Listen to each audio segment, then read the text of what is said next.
Hi everyone, this is Ada. Welcome back to my channel, and I have another tag, as you can see by the title, and this one is, and I have my notes here, my first luxury loves tag. I love doing these tags because I find that you find out a lot about other YouTubers, especially the luxury community, and what they love to buy and what they love to use. So this tag was started by XX Lux. So thanks for starting the tag, and I was tagged by the lovely Dayle from Dayle's Addiction. Dayle and I met for the first time 2 weeks ago, had a couple of cocktails, had a really good talk, so that was lovely meeting her. So check out her video as well, she's already done this, I'm a bit later to this. So let's go on the first question, but you'll see I have my little co-hosts here. They're actually tired because we went to the beach yesterday, and it's a hot day today. So let's get back to the tag. The first question is, first luxury item that I fell in love with, and it has to be my first Louis Vuitton bag. I remember I was working in retail and we were going to New York, and I'm a boho girl and I wanted a boho bag. So this one, I don't use it much anymore. She's stuffed, but I just love the memory of this bag. I bought her in Soho, and I remember thinking I want a boho bag, and I wanted the traditional monogram. I know a lot of people don't like that, but I like it because it still speaks of Louis Vuitton. It speaks of the history. It just speaks about the company basically in itself. So that was my first one. It was called the Sully, and I will never get rid of her. Number two. First luxury item you received as a gift. It would have to be my Neverfull. I don't know the name of this. I probably could have looked it up, but there's a story behind this. My husband had to travel to Las Vegas for a business conference, and I had texted him and said, I said something about, I hope you are having a good time in LV, meaning Las Vegas. He thought I meant that I was hinting that I wanted him to buy me a bag. So, which, turned out really well. I had no idea that Las Vegas and LV, oh yeah, they have the same initials. So, I was texting years ago, I'm like, oh, let's put, Las Vegas as LV. Anyway, so he comes home with this bag and he goes, well, you hinted. I'm like, what? So, apparently, we got our wires crossed, but I got this Neverfull bag, and he went in and bought this. So this is really special to me, even though our wires were crossed. Turned out well for me is all I'm going to say. So I love her. She is a material. She does probably get a bit more dirty, but she's beautiful. So that's number two, which was given to me as a gift. Number three, first luxury item you purchased for yourself. Right, okay. This probably isn't the first, but this is the one I remember saving for a long time. So this is my Chanel double flap, and I remember this, when I bought it, was $7,000, and for me, that's quite a few years ago now, probably, 5 years ago at least. I know they've gone up significantly in price, but I remember thinking $7,000 on a bag, that is so ridiculous. But now this has gone up. I'm so glad I have it in my collection. I probably couldn't afford it. Well, I would have to question whether I could afford it now. But I remember just saving, and I had a real goal to get it, and a real, need to get this in my collection. So that would be my first one that I remember putting a lot of effort into. And she was bought from Melbourne. So number four, first hard to find luxury item.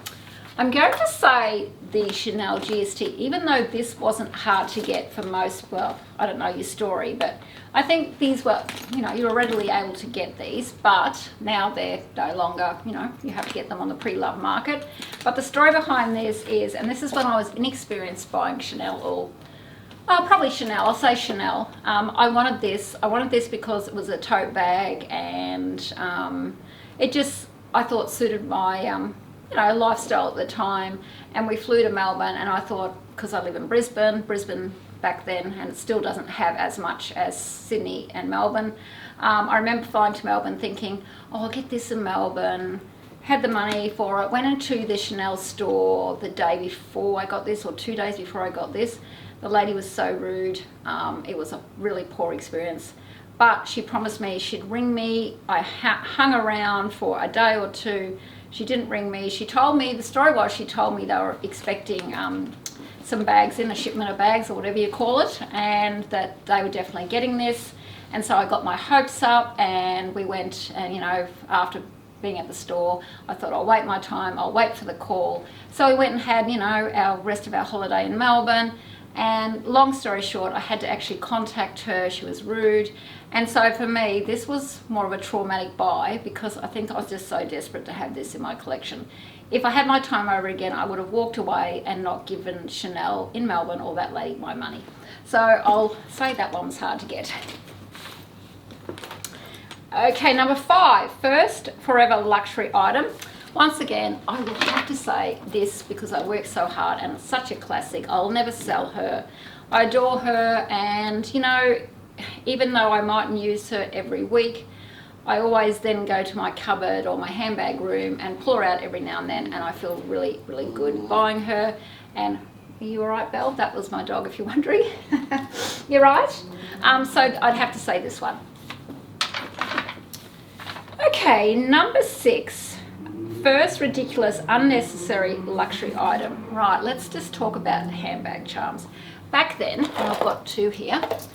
Back then, I was reasonably new at collecting Louis Vuitton, and I just thought, I'm going to be a collector. I'll get the handbag charms, and they're beautiful. But I soon realised I wasn't a handbag charm girl, because I have a lot of print and a lot of colour when I dress. I'm a lover of florals and things like that, and colour, so I don't think really handbag charms suit my outfit. If I was a more classic dresser and I didn't have as much colour, I think handbag charms are great. So I'm not putting anyone down about handbag charms. They really just, I look like a Christmas tree. If I've got colour and print on and I have a handbag charm or a scarf hanging from my bag, I look like a Christmas tree. Just too much. But let me talk about, I started with these canvas ones, which I'm not going to sell. I'm going to keep them in my collection. I have probably 3 or 4 of these. And I thought I'll get those, I'll become a collector. This tells the story of Louis Vuitton being, you know, a travel company with their luggage, their luggage and their, what do you call them? You know what I mean. What's that word? Trunks. Trunks, thank you. My husband's behind the camera, he has to help me. Trunks, and this is the hot air balloon, so that is why I started collecting them. But I do have another story on this, and have I used that? Hang on, let me have a look. So I'm going to say handbag charms for the most ridiculous things I have in my collection, even though I'm going to keep them and just enjoy them, but I am not going to buy any more. Well, I say that. I don't see myself buying any more, put it that way. It'd have to be a very special one. Okay, so let me see if because I wanted to talk about this. So at the same time, this handbag charm, I adore this one. So this one, I hope you can see it right. This one was one that I had my eye on for ages, and I remember it going out of, well, I couldn't get hold of it for a while. I kept looking and I kept telling myself, it's ridiculous amount of money, I don't do handbag charms. But this one I think I love due to the leopard print or animal print, I'm going to call it animal print. I love that, I just love the design of this. And I remember Antoine, who was my sales associate at the time, saying, you know, what about this charm, because this one couldn't get it. And I'm like, no. And I think I went to Melbourne again and spotted it, and I'm like, I'm just going to get it. So that I will have in my collection, and that's about the only handbag charm I really enjoy using. So that one. Most useful workhorse luxury items. Right, where are they? So it would have to be, where did my wallet go? Over here. So these. So the key clay in the monogram or canvas. I have just used this and used this. This probably looks quite worn, and it is because I've used it and used it. And the other one I'm going to say, which is my workhorse canvas wallet, is a Victorine wallet. This wallet just gets thrown in. I mean, for the use I've got it and the way I probably treat it, it has stood up the test of time. Even the little clip here has, you know, because the colour, some of the previous ones I think started to chip. This one hasn't chipped, so really happy with that, and so glad that I have these two pieces, because I think that especially accessories, they need to be sort of like your workhorse items. They need to last, and I think these canvas pieces have been worth their money. So number 8, first unicorn exclusive limited edition luxury items. I don't really have any of those, but I'm going to say as my unicorn piece, my beautiful Queen from Fendi. I love her. I could just sing to her. She's beautiful. I adore her. You probably can't see, but it has sort of like lime, let's call it green lime stitching here, and the pink, and she is my unicorn piece. I just adore her. Every time I carry her, I just feel so happy. So that is definitely my unicorn piece. Number 9, first luxury regret, or the one that got away. Okay, what I'm going to say, because I don't really have any regrets or one that got away, but if I had my time again, I would buy a handbag, and I've just pulled this as an example. I would buy a handbag, an Alma, I think they come in the white. I don't know if they come in this black, but anyway, I would buy something with the multicolored print. I used to hate this when it first came out. I just thought it was gaudy, but then I started to realize it was a piece of art. I have a couple of small accessories in this, and I adore them because of the hand screen printing, I think they call it, and all the different colors. So if I had my time again, I would buy one of those. And I do believe Dayle from Dayle's Addiction, I think it's an Alma bag, she has got a multicolour piece in the white, and when she unboxed hers, she got it pre-loved. When she unboxed hers, I'm like, yeah, that is a good buy. So that's what I do. That's what's got away from me that I probably should have bought, but I think I came in collecting just after, or just as those were going out more so, and I only was able to get a few of the accessories. So last one, which is number 10, first luxury item you would buy again and again.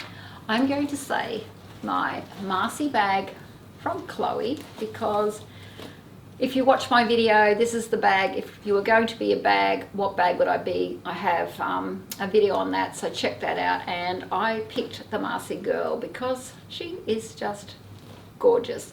So I would buy that again and again. And the other thing I'm going to say is the Fendi baguette. I would keep buying Fendi baguettes. I want a whole collection of them.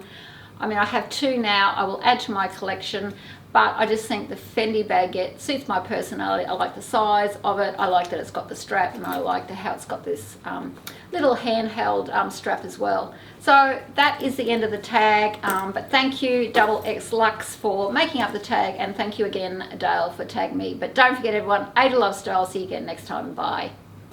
If you like this video, please subscribe, push like, and follow me on Instagram. And don't forget everyone, Ada loves style. See you again next time. Bye.